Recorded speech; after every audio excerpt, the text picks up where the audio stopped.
student, how are you? I hope you all are good and safe at your home and due to COVID-19 enjoying your homeschooling.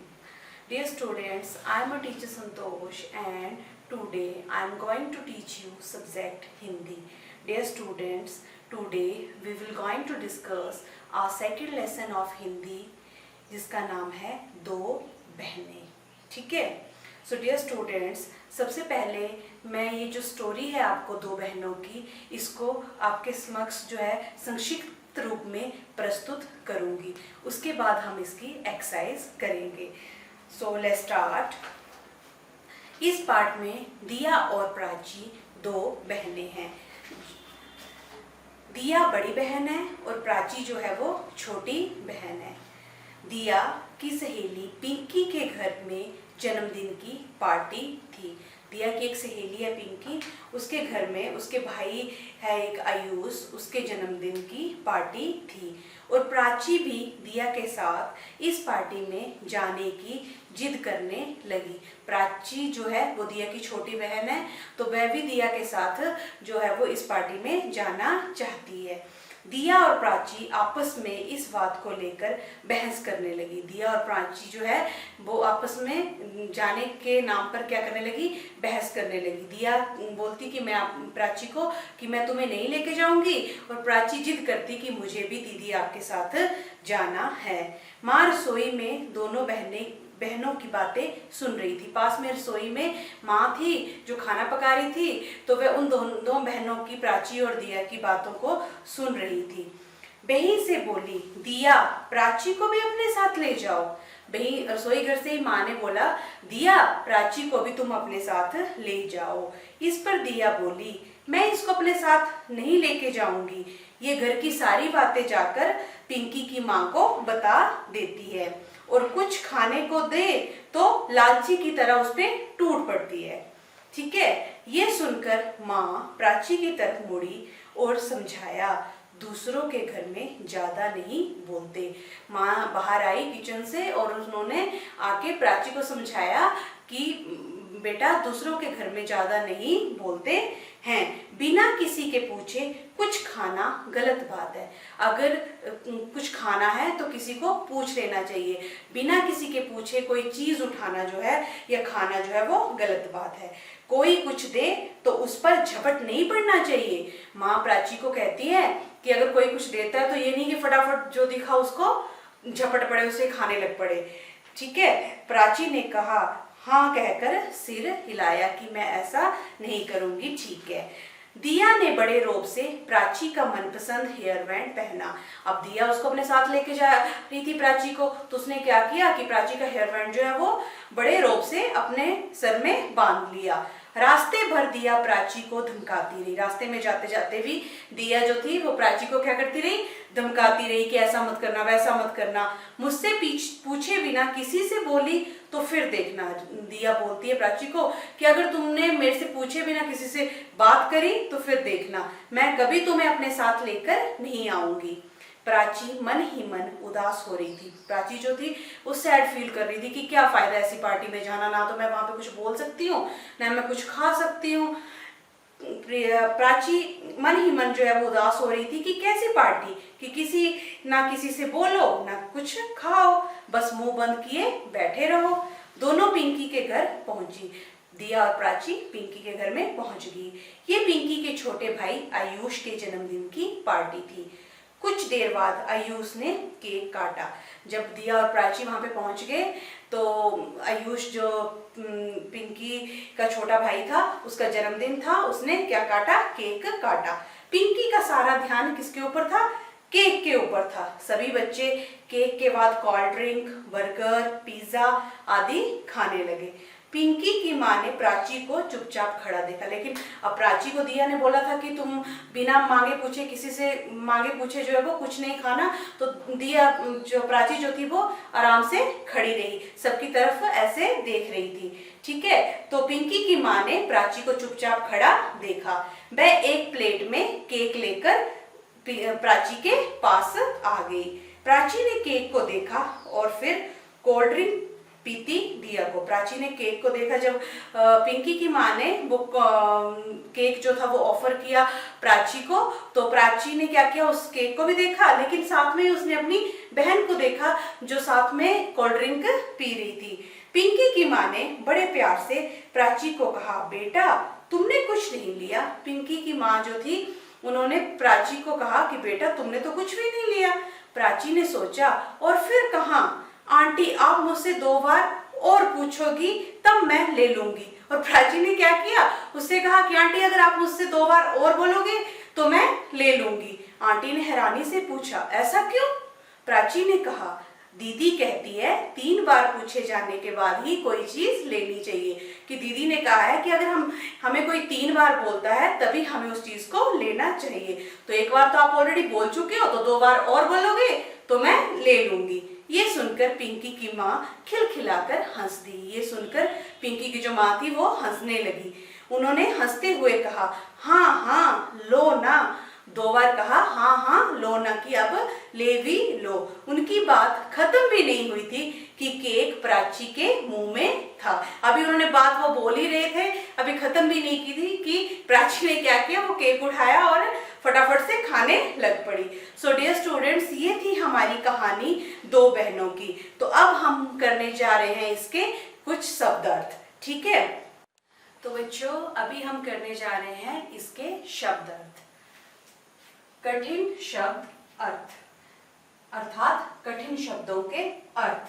पहला है हमारा चुगली। चुगली क्या होता है?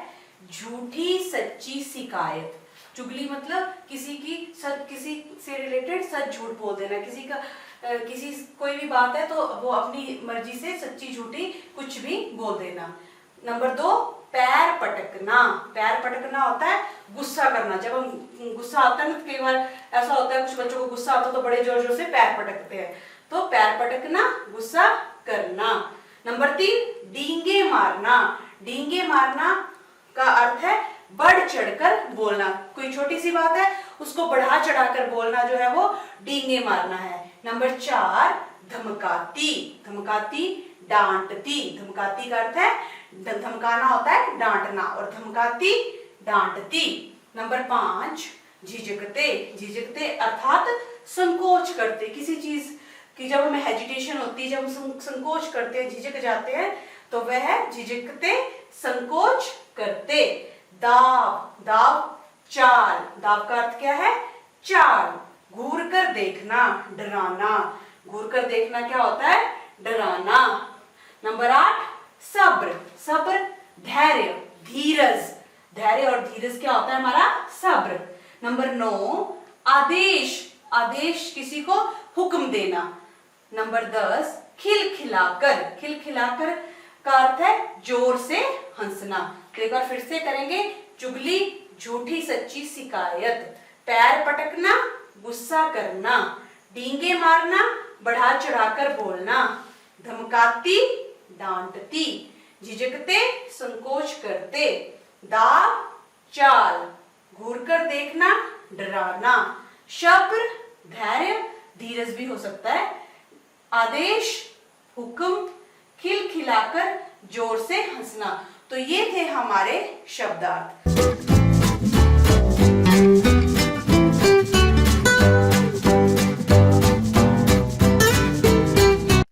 तो बच्चों अभी हम करने जा रहे हैं अभ्यास, जो है आपका पेज नंबर 10 पे। ठीक है, सही गलत, सही उत्तर के सामने ठीक का निशान लगाना है। ठीक है, इसमें आपको एक प्रश्न दिया जाएगा जिसके 3 उत्तर दिए जाएंगे। उन तीनों उत्तर में जो उत्तर सही है उसके आगे आपने सही का निशान लगाना है। ठीक है, क भाग है, दिया ने प्राची को अपनी सहेली के घर ले जाने की क्या शर्त रखी। दिया ने प्राची को अपने सहेली के घर ले जाने की क्या शर्त रखी। इसका पहला उत्तर है वह किसी से बोलेगी नहीं, दूसरा है वह पूछे जाने के बाद ही कुछ खाएगी, और तीसरा है 1 और 2 दोनों उत्तर सही हैं। तो इसका जो तीसरा भाग है 1 और 2 दोनों उत्तर सही हैं कि दिया ने प्राची से कहा था कि वह किसी से बोलेगी भी नहीं और वह पूछे जाने के बाद ही कुछ खाएगी। तो इसका जो है तीसरा उत्तर जो है वो सही है। ख भाग है दिया किस बात की डींग मार रही थी। दिया जो थी वो किस बात को बढ़ा चढ़ाकर बोल रही थी। डलहौजी जाने की, नंबर 2 डलहौजी में 5 सितारा होटल में ठहरने की, और नंबर 3 5 सितारा होटल में पार्टी देने की। तो दिया जो थी वो डलहौजी में 5 सितारा होटल में ठहरने की डींग मार रही थी। तो जो आपका नंबर 2 है इसका डलहौजी में 5 सितारा होटल में ठहरने की, इसको आपने टिक करना है, ये इसका सही उत्तर है। ग भाग है प्राची ने दिया को अपना मनपसंद हेयर बैंड क्यों पहनने दिया। नंबर 1 वह दिया से बहुत प्यार करती थी। नंबर 2 हेयर बैंड पहनकर दिया बहुत सुंदर लग रही थी। और नंबर 3 यदि वह मना करती तो दिया उसे अपने साथ नहीं ले जाती। तो डियर स्टूडेंट्स, आपने चैप्टर में पढ़ा था कि क्यों पहनने दिया था, क्योंकि प्राची को जो है वो दिया अपने साथ पार्टी में ले जा रही थी, तभी उसने रोब से उसका हेयर बैंड पहन लिया था। तो इसका जो नंबर 3 है, यदि वह मना करती तो दिया उसे अपने साथ नहीं ले जाती, ये वाला उत्तर सही है। अगला है बच्चों किसने किससे कहा। किसने किससे कहा, ये पाठ बोध से है आपका। इसका क भाग है आपकी स्कूल वाली बात भी नहीं बताऊंगी। ये किसने कहा था, प्राची ने दिया से कहा था कि मैं अगर आप मुझे पिंकी के घर पार्टी में ले जाते हो तो मैं आपकी स्कूल वाली बात भी नहीं बताऊंगी। ख भाग है तुम्हें डींगे मारने की क्या जरूरत थी। ये किसने कहा, ये माँ ने प्राची से कहा था कि तुम्हें डींगे मारने की क्या जरूरत थी। ग भाग है तो थोड़ा सब्र कर लेना। ये किसने कहा, ये दिया ने प्राची से कहा था कि अगर तुम्हें कुछ मतलब खाने को नहीं देते हैं या मतलब कोई कुछ ऑफर करते हैं तो ये नहीं कि फटाफट उस पर झपट पड़ना है, बल्कि थोड़ा सब्र कर लेना। तो ये दिया ने प्राची से कहा था। ग भाग है देखो सब खा रहे हैं तुमने कुछ नहीं लिया। अभी हमने कहानी में पढ़ा था, किसने कहा था ये, यस पिंकी की माँ ने प्राची से कहा था कि देखो सब खा रहे हैं तुमने कुछ नहीं लिया था। तो ये थे हमारे किसने कहा किससे कहा। आगे दिए गए प्रश्नों के उत्तर है। तो डियर स्टूडेंट्स, ये प्रश्न उत्तर मैंने आपको आपकी नोटबुक्स पे लिखवाए हुए हैं, तो आपने ये वहां से लर्न कर लेने हैं। आगे है आप किसी पार्टी या दावत में जाते हैं तो क्या नीचे दी गई बात का ध्यान रखते हैं। अगर हाँ तो हाँ लिखना है, नहीं तो नहीं में उत्तर देना है। अभी मैं आपसे पूछूंगी क्या आप सभी बड़े लोगों को नमस्कार करते हैं। अगर आप पार्टी में जाते हैं तो क्या आप जो वहां पे बड़े लोग होते हैं उनको विश करते हैं। तो आप यस, हाँ, वेरी गुड। ख भाग है क्या आप खाने की चीजों को ललचाई नजरों से देखते हैं। अगर कोई खाने वाली चीज है तो क्या आप लालची की तरह उसको देखते हो। Yes, very good. नहीं। ग भाग है क्या आप किसी के पूछे बिना खाने लगते हैं। क्या आप किसी के पूछे बिना कुछ खाने लग जाते हैं। नहीं। तो इसका सही उत्तर क्या है, नहीं। घ भाग है क्या आप अपनी प्लेट में पहले ढेर सारा खाना लेकर फिर खाना छोड़ देते हैं। क्या आप किसी पार्टी में जाते हो तो ढेर सारा खाना अपनी प्लेट में डाल लेते हो और उसको डालकर जो है वो खाना लेकर फिर उसे जो जितना खाते हो उतना खाते हो, बाकी छोड़ देते हो। नहीं, ये गलत बात है। तो इसके आगे आपने क्या लिखना है, नहीं लिखना है। नेक्स्ट है डियर स्टूडेंट भाषा से। तो आगे है बच्चों भाषा से पेज नंबर 12 पे। नीचे दिए गए शब्दों के लिए समान अर्थ वाले शब्द लिखिए। समान अर्थ वाले शब्द, समान अर्थ वाले शब्द होते हैं बच्चों, मतलब मेहमान है तो इसी के जैसा इसका दूसरा अर्थ। ओके, पहला है मेहमान। मेहमान क्या होता है, अतिथि। क्या होता है मेहमान, अतिथि। नंबर 2 जीत। जीत, जीत को क्या बोलते हैं हम, विजय। अगर कोई विजय हो जाता है, जीतता है, तो उसको हम विजय भी बोलते हैं और जीत भी बोलते हैं। हिम्मत, हिम्मत साहस। हिम्मत भी वही होता है, साहस भी वही होता है। गुस्सा, गुस्से को और क्या कहते हैं हम, क्रोध। क्रोध का भी वही अर्थ होता है, गुस्सा भी वही होता है। आगे है परेशानी, परेशानी मुसीबत। आदेश, आदेश अर्थात किसी को हुक्म देना, हुक्म और आदेश दोनों एक ही अर्थ है। मेहमान, अतिथि, मेहमान को हम अतिथि भी बोल सकते हैं। जीत, जीत को विजय भी, किसी की विजय होती है, जीत होती है, जैसे कोई लड़ाई होती है तो एक जो है वो जीत जाता है तो उसको हम जीत विजय, दोनों समान अर्थ हैं। हिम्मत, साहस। गुस्सा, क्रोध। परेशानी, मुसीबत। आदेश, हुक्म। तो आगे हैं बच्चों हमारे विलोम शब्द, ठीक है। विलोम शब्द, विलोम शब्द अर्थात उल्टे शब्द, जिनको हम इंग्लिश में ऑपोजिट वर्ड्स या एंटोनिम्स भी कहते हैं, ठीक है। तो पहला है हमारा जीत। जीत का विलोम शब्द क्या होगा? हार। जीत का विलोम क्या होगा? हार, ठीक है। अंदर, बाहर, अंदर का बाहर, ठीक है। मुश्किल, आसान, आसान, ठीक है। खुशी, उदासी, कोई खुश होता है तो उसका उल्टा क्या है? उदास, तो खुशी की उदासी। सुंदर, सुंदर का भद्दा भी होता है, कुरूप भी होता है, हम लिखेंगे कुरूप। सुंदर, कुरूप। भरा, खाली। एक बार फिर से हम इसको पढ़ेंगे। जीत, हार, जीत का विलोम शब्द हार। अंदर का बाहर। मुश्किल, आसान। खुशी, उदासी। सुंदर, कुरूप। भरा, खाली। तो ये थे हमारे विलोम शब्द। सो डियर स्टूडेंट, ये था हमारा पार्ट नंबर 2, दो बहनें। तो हमने आज इसकी कहानी को एक बार फिर अच्छे से पढ़ा। इसका अभ्यास से, भाषा से जो भी प्रश्न बनते थे उनको भी हमने आपस में डिस्कस किया। तो मुझे लगता है विद्यार्थियों की आपको ये अच्छे से समझ में आ गया होगा। आपने एक बार फिर इसको अच्छे से रिवाइज करना है और टेस्ट के लिए इसको तैयार करना है। So thank you dear student, thank you so much.